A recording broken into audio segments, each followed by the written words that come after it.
بسم الله الرحمن الرحيم. اتكلمنا في الفيديو اللي فات عن بطاقات الائتمان او انك ممكن تعمل شهادة وتاخد حاجة اسمها كارت مشتريات وتشتري براحتك اللي انت عايزه والكلام ده كله وتبدأ تسدد على فترات والكلام ده. الكلام ده بينطبق على ان انت بتشتري من مصر مثلا وبتسدد على مثلا فترات وشهور او سنة او 2 او 3، تمام؟ او ممكن تسدد على 56 او 57 يوم او تسدد لغاية 25 شهر اللي بعده، او النظام بتاعهم الموضوع ده شغال تمام وزي الفل.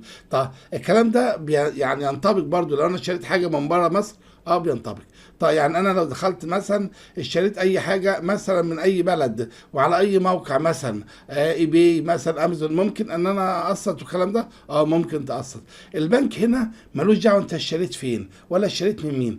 البنك بس ليه دعوه في حاله واحده، اشتريت من مين. لو انت طلبته بنقاط قلت له لا انا عايز نقاط يا عم عشان دي بتتحول لفلوس وبتتخصم لي وانا بشتري، يقول لك يبقى لازم تشتري من ناس معتمده عندي. يعني مثلا نفترض ان زانوسي اللي عندها سخانات وعندها مثلا ثلاجات وغسالات واجهزه كهربائيه كتير، دي معتمده من البنك الاهلي. لو انت عملت شهاده والشهاده دي انت رحت مثلا اشتريت بيها وقلت له انا عايز كارت مشتريات، قال لك انت عامل شهاده بكام؟ قلت له عامل شهاده ب 100. قال لك طب هعمل لك كارت بحدود 80%. تقول له حاضر. هتقول له ولا عايز 40 ولا 50 اللي انت عايزه، بس ما تزيدش عن 80 لان لازم بنديك 80% من القيمه. هتقول له ماشي. بتاخد حاجه اسمها الكارت الذهبي اللي هو اعلى حاجه طبعا عشان معدي رقم معين، مش عارف 40 ولا 50، مش عارف زودوه دلوقتي ولا لا، بس هو ده اللي كان بيحصل من فترات طويله. حلو الكلام.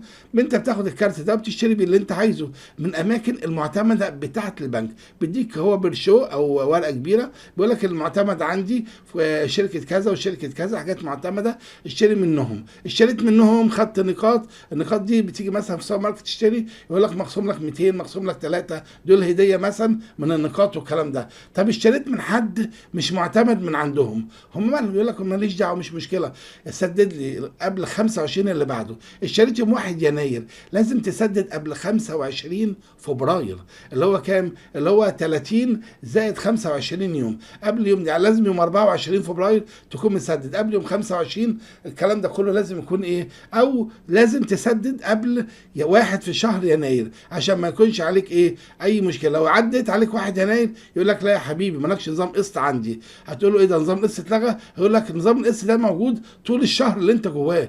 اشتريت يوم 20 قصادك من 20 ل 30، او لو 31 لو شهر 31. يقول لك طب لو اشتريت من يوم 1، قال لك من 1 ليوم 30 او 31، ده قصادك ده اخرك معايا يا معلم. اخرك يوم 30 يوم في الشهر.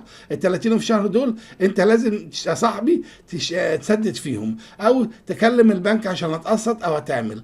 طيب انت سددت او كاش او اتصلت بالبنك قلت له انا عايز، يقول لك انا عايز ايه؟ يقول له عايز اسدد على 3 شهور. في ناس 3 شهور بيعتبروها مجانا وناس 3 شهور بيعتبروها فايده ضعيفه جدا 3% او حاجه زي كده، وفي ناس تقول لك لا 1%. حسب البنك على فكره، دي حسب البنوك وحسب ما بيجي لهم ساعات تعليمات، الله اعلم بقى ده نظام بنوك وكل واحد بيختلف عن التاني لان في منافسه في الحته دي قوي. طيب لان البنك المركزي بيفرض عليهم حاجات معينه زي مثلا سعر العمله زي مش عارف ايه، في حاجات معينه بس الله اعلم تكون مفروضه، لكن في حاجات هي بتساب لهم هم يكسبوا منها ارباحهم هم. طيب لو انت عديت يوم 30 لازم تسدد كاش، خلاص مالكش موضوع القسط ده خلاص. يبقى انت القسط عندك هنا، مشكله القسط هنا لازم تسدد انك بتتصل تقول لهم صباح الخير انا عايز اسدد على سنه.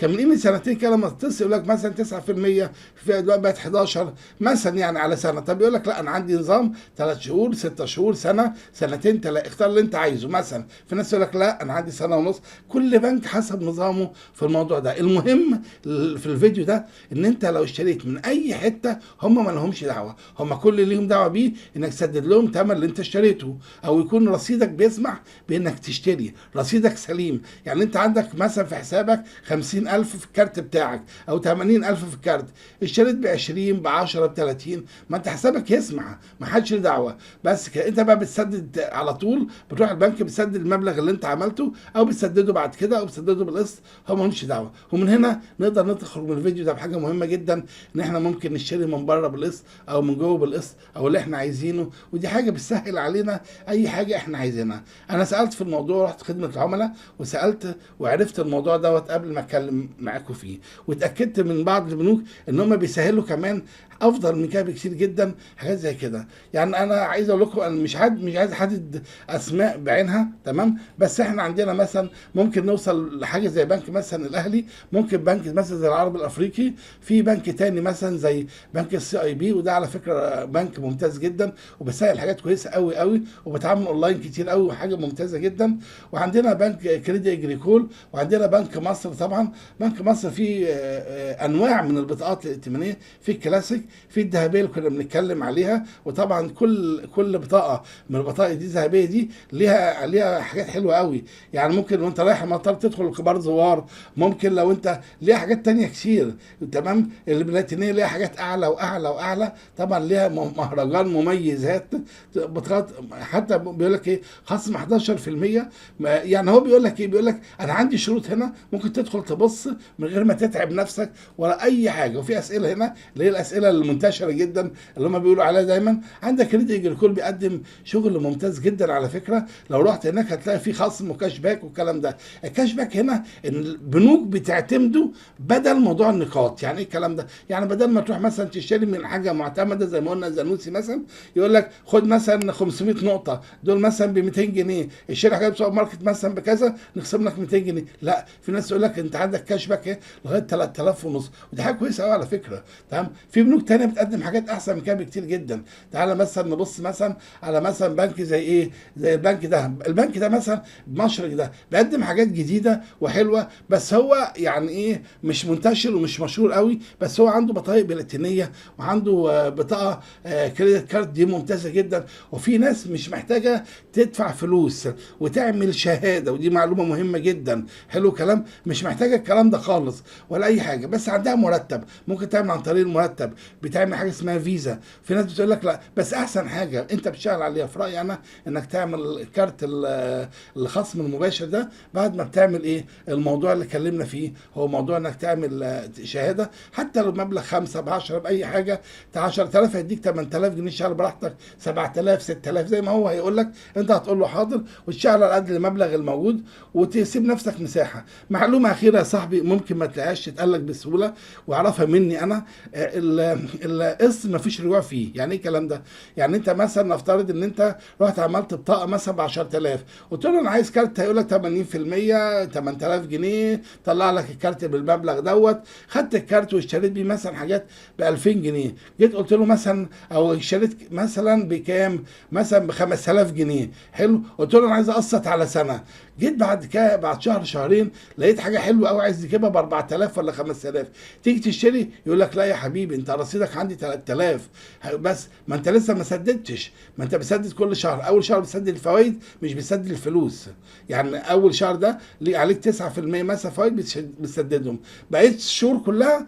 هتقول لي طب قول لي مثلا عشان افهم، اقول لك جبت حاجه مثلا ب 8000 جنيه او ب 5000 جنيه، او يقول لك مثلا 5000 جنيه، لو انا اخد مثلا 10% فايده، انا بدفعك ال 10% دي اول شهر، حلو. وبعد كده ال 10 شهور اللي انت عايز تدفع فيهم، انت عايز على 10 شهور، هتقول له ايوه، هيقول لك ال 10 شهور 500 كل شهر، بس خلص الموضوع. طب سددت شهر ولا شهرين، هيجي يبص كده يلاقي عندك 4 زائد ال 1000، يقول لك لا ممكن اجيب لك حاجه بال 4000. طب سددت 4 اشهر، يقول لك اه ممكن اجيب لك، لان انت دافع.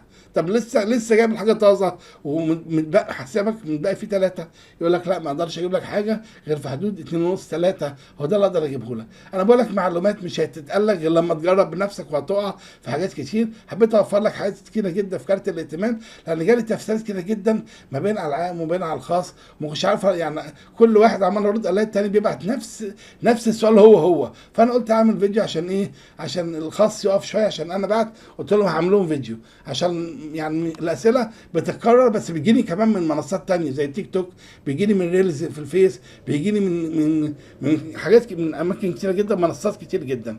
يا ريت اكون وضحت كل حاجه، ولو في اي حاجه مش واضحه ممكن نبقى نقولها في التعليقات ان شاء الله باذن الله.